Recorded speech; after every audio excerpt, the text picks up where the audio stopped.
So what we have is drill up. Generally looking at 1 hour time frames, 4 hour time frames, daily, weekly, monthly. They're the time frames that we want to pay close attention to in terms of helping us to look at the bigger picture. You know, in this case, this is the range, isn't it? So we've had this wonderful move up to the 764, touched it to the pip, and it's bounced off. So getting in somewhere like 122.15 with a small stop at, like, I don't know, 18, 19, it's like a 3 or 4 pip stop loss. So the drawdown was absolutely minuscule.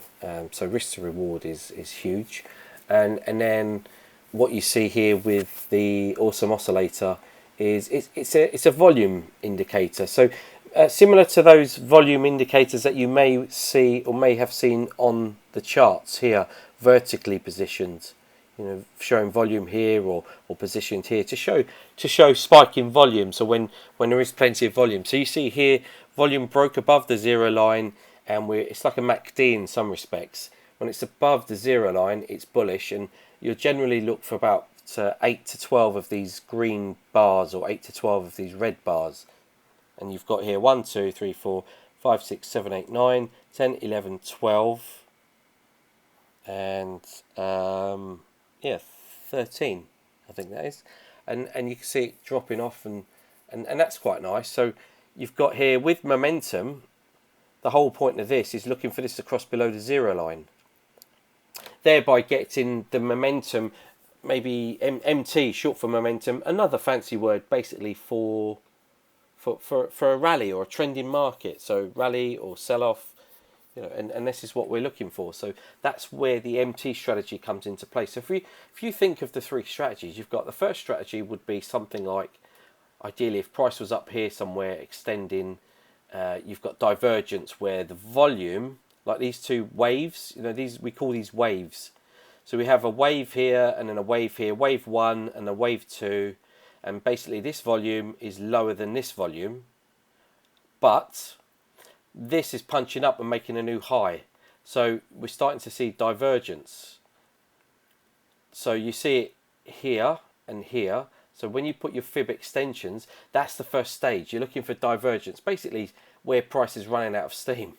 So when you do something like this, you go like that. You can see perfect fib extensions. Where is it? Let's pull this back to here, to here. Get rid of all these fibs because you don't need them, because we're focusing primarily on the extensions. And so price action moves in waves, and it does this, doesn't it? So we get this full-blown push up with non-farm payroll. It comes back to retest previous structure where we broke out from in the first move. Then we pull back about 50% of this move, which you can see without putting any fibs on it. You can sort of work it out. And then it had another go. So when it broke long, first extension to the 127, dropped back to previous structure, dipped below. You can put your fibs on this one as well. You know, every little range you can really micromanage. You can really drill down, scrutinize, really examine price action and track its movement just by using fib levels, just to see how the fibs are giving you that guidance to see how price reacts. So where we get this stab down here, it come down into the 618, 764 region, previous structure here as well. Right. Quite nice. So the fibs just help you to go along with previous structure. So even if you're using supply and demand, order blocks, you know, just looking at basic standard support and resistance, you see price did a full-blown move up, then it comes back down. Now, the reason I put so much emphasis on the 764 is because I refer to it as being the line in the sand. The line in the sand meaning that if we were to break the 764 here, then we're going down. Then we're changing sentiment. The structure is being broken. It's like the last outpost. So that gets broken, we're going to fall over. That's just looking at this bit of price action here with these levels. Forget all of this stuff going on. That makes sense, doesn't it? So we've got that there.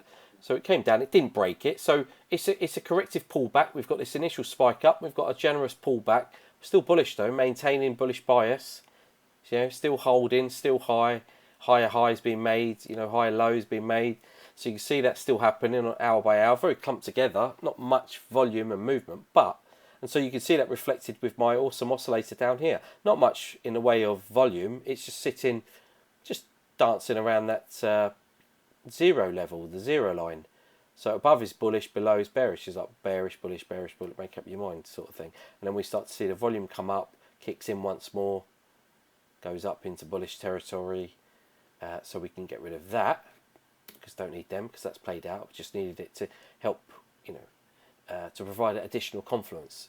As you know, I use the fibs as primary confluence, so it's imperative that I always have them on my charts on every range. You don't put any emphasis on time frames. Time frames are solely there to allow you to see the picture. You wouldn't be able to see all of this movement on a 1 minute chart, not too clearly. Certainly won't be able to see a bigger picture like what's going on here if you were to look at it on a 5 minute chart, 1 minute chart. It doesn't have the capacity to show you really. So that's what time frames are there for, to serve you in terms of allowing you to see what's going on, bigger picture. And you can sort of monitor hour by hour what's happening. But we put the emphasis, full-blown emphasis, on the range, on the price action, and what's going on. So this is a range. This is a range. This whole bigger picture here. That's a range. This is the high so far that we've managed to go up to, making a lower high, slightly lower high. But when you look sideways, you look left. Look at this. You've got resistance there. 1, 2, 3, 4. Kind of like a head and shoulders almost. All a bit jaggedy, all a bit rough and ready, but there's a high. But what I've done is, because we came here and we went smash down, we took out all of this structure, which was almost like you would say that's clearly liquidity grabbing, stop loss hunting. Break of this structure, sold off, takes out all of the previous structure, and then quick to reverse and go back up. So it's almost like markets are resetting. So what I've done here is I've just charted price action, breaks here, breaks all of that, takes all of that out on the left. So resets, goes back up. So now I'm watching it as it's going up here. What's it doing? Where's it going? Is it going to make it all the way up? Is it going to stall around a 764? So it does stutter and stall around a 764. Does push a little bit higher and then fails and starts coming off. So I'm like, okay, they've served their purpose. I can get rid of that. I can see that we're making a lower high. You can go so far as to do this, get your trend lines on there. Just to, let's try and plot them accurately. Get that on as well. You can even go so far now as to cut through all of that noise here right now, and just to pin it on the most current high, just for reference really, just to give you, again, just to see what's going on. Not really doing anything much beyond that. I'm not going to rely solely on this trend line. It becomes relevant and into play if we suddenly start going back up to here, to test it, to challenge it. Then I'll be interested. So now it's bringing us a couple of days down the line from early part of the week and last week. Last week rather, we have non-farm payroll last week, sold off, Bosch. Again, making lower lows. It's gone up. It seems like it's changing sentiment. But in order for that to happen, we need to be taking out previous structure. We need to be taking out the 764. Again, it's that line in the sand. If we don't take that out, then we're still bearish. And clearly that's the case right now. So from an intraday point of view, that's it. It served its purpose. It's doing everything. There is method to the madness. The price action is showing that we're in a downtrend. So down to the 50, it's been very, very nice, very generous. That's given us 60 pips so far from the highs. That will do. If it wants to go any lower now, then you're really starting to, it starts to get a little bit shaky maybe. We're going to wait for the US traders to come in. Are they going to push it down one go as well before bouncing it back up? So I'm certainly looking for it. It's only another 30 pips. It's not that much. But in the grand scheme of things, it's done a fantastic move already.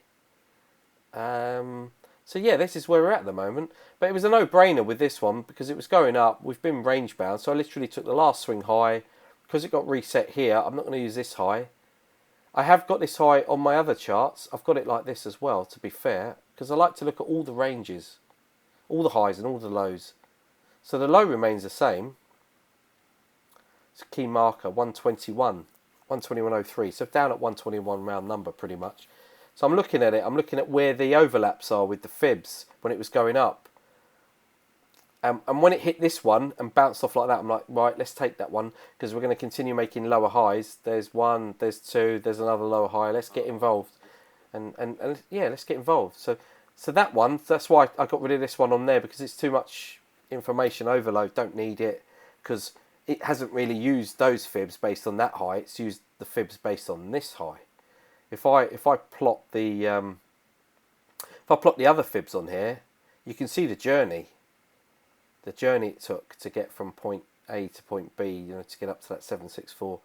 So let's look at that. Let's see what it did. So non-farm payroll, what did it do? 50%, bosh. Then it pulled back 50% on Monday or overnight, Sunday into Monday. So that's what it did there. Then it went up and hit the 618 next journey, and then come back to the 618 roughly.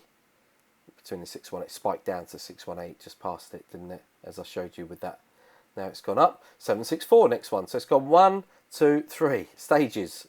It's quite structured. When you put your fibs on it and you're watching this journey go up, you think, actually, yeah, this is quite nice. So first one, okay, great, more bullish potential, yeah, 618, yeah, that's going to be the next target, no problem, take it long to there, 122, round number, no brainer, structured, quite nice. There's method to this price action. I'm liking this price action. I can get on with this price action. It's relatable. It's making sense, but only when you put the fibs on and you plot the journey that you start to actually see, oh yeah, actually, yeah, there's method to the madness. It's not just randomness. But we have sporadic amounts of volume coming. So here, non-farm payroll there, then it kind of dies off, tails off, but then there again comes in. So that's all right. They're still maintaining bullish bias on the 1 hour. So that'll do. And then nothing drops down. Looks like it's going to go bearish, but no, didn't take out the line in the sand, the 764 that I showed you before. Remember, I had it here just to show you that. Didn't do it. So I'm like, okay, we're still bullish, still in the game to the upside. You know, if you were going long, stops considered below the 764. It's a great 764. It's a great tool, great fib line to have. You can do so much with it. Plot your fib on it. You're basically, like you said last time, you're just basically plotting the direction as best as you can, like trying to gauge where things are going based on each key level. Yeah. It's going on a journey, and I tell you, you're going for that long drive, and you're going to stop for coffee, you're going to stop for a toilet break, you're going to stop to refuel, get some snacks, go again, finally arrived at your destination, final destination, bosh. Get in on it. And what happened? It went hard. It was perfection.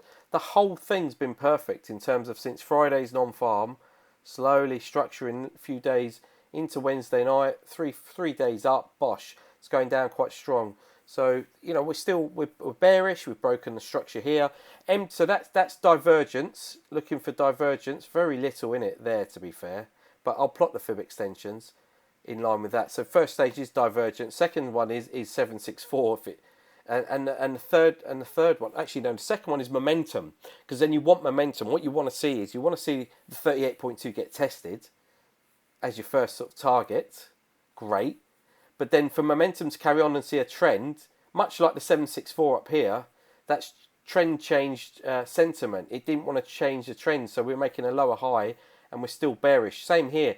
We want to see it break the 38.2, and we want to see the trend continue to the downside, and that's momentum, MT strategy. So as a roadmap, as a guide, that 38.2 is really important because it gets tested about 20% of the time, and the 764 gets tested over 20% of the time, and then the 100% gets tested about 30% of the time, and in between the 50 and the 618 get tested between 14 and 18%. And that's based on 100 trades being taken.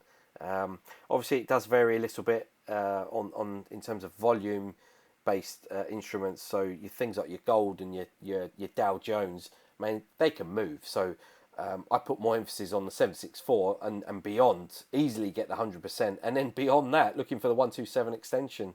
You know, looking for that because they've got the capability and the power to actually do it.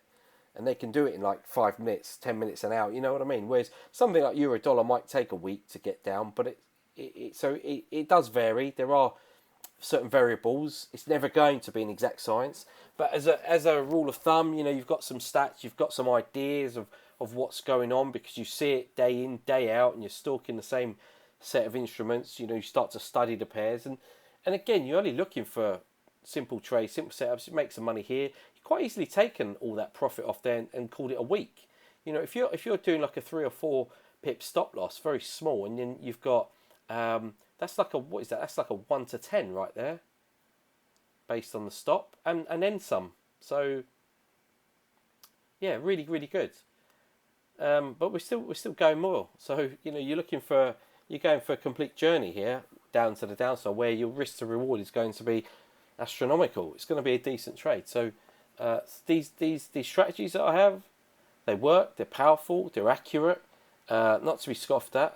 They have been challenged in the past, but not the strategy so much, but me as a trader, because people do, but generally by young people who have been in the game for 5 minutes. Don't mean to stereotype. It's just fact. It's that they're the people that have sort of come to me, like 20-year-olds, 21-year-olds, and even younger, and question it. But yeah, proof's in the pudding. I don't need to show anything. I just need to show the price action and the charts, and show you day in, day out that this stuff happens always, ongoing, over and over and over and over and over again. If you catch a few of these a week, you're done. So it's sweet. So I'm going to record this session, which I have done. I'm going to share this session with the group and put it out there. If unless you have an issue with that, but I think it's beneficial, because this is something that's actually going on right now. It's live and it's happening. You can see the way we're struggling to breach the 50. Now we are struggling to breach. So stops they have been brought down now to 12175 area here. Clearly, if it goes back up above the 38.2 above all this, then it could do something silly like what we do is right now we will pull these back. So that we can start entertaining the possibility of a move back up, for a retracement back up. So we'll pull them back is what we do, and we get some fresh fibs, and we want to watch what's happening here. So every time we're seeing the potential of a range being created, we want to mark it up on our charts like this. Obviously, if this breaks on down, then we just go with it, and we just pull it down. We just keep adjusting it accordingly, But right now, that's what's going on. That's where we're at, and it could well just pop up to 121.78, so 80, something like that, just to retest all that, and then drop again one more time. So if you're in this short, it could be a case of either putting your stop losses just above at somewhere like maybe 121.85. And then just seeing what sort of a retracement we get. It could do something like that when it comes to challenge the previous structure. And then at some point you would expect it to fail round here and to drop again. That's what you would want to see. Because then otherwise, if it doesn't, and it does this, and it just does that, and then pulls back a bit, and then finds some support and starts doing that, then obviously then we're going back up to retest the highs and back up into the mix. It could do that, or do that again. We could have another setup for later on this afternoon at 122, because that's nice. 764's at 122, and we could have another 764 strategy for later and get another. Could be the sell-off like that. So just got to watch price action. That's why entries are so important. But when you're up here and you're trailing your stop loss, you want to bag this profit. Make sure you've got profit. So getting in down here is really why it gets quite testing. You've been okay just to maybe get in early this morning at around the drop, at around 121.80. That would have been okay, because then you could have stop loss at break even. You could have taken some off as it dropped down to 60 for like a 20 plus pip move, to the next fib, and then the next fib. So yeah, just let's just see how it plays out. But yeah, no drama.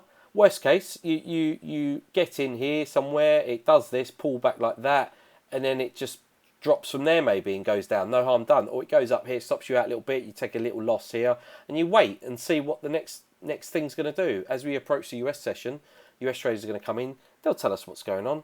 We've got the dollar index that we'll keep an eye on as well. We want to see what this is doing. It's trying to drop from there, retesting previous structure. So that looks like it could just go down again. And so euro dollar's correlated nicely. It might just go up. So yeah, just got to see what happens. But certainly it was good, and there might still be another opportunity to get involved if this does in fact want to go down. It might find some structure somewhere, resistance up there, and it might get another entry. Maybe there short it, we'll just see. But I'll keep an eye on it, because Actually, euro dollar's been moving quite sweetly over the last, as I've just broken it down for you. You can see it's been moving quite orderly and quite nice in amongst all the madness Yeah. and all the non-movement that you think it's not doing with all this chop, but it's actually doing all right. So yeah, so let's leave it there with the recording. Are there any questions for me? No, no, no. That's this was really good. I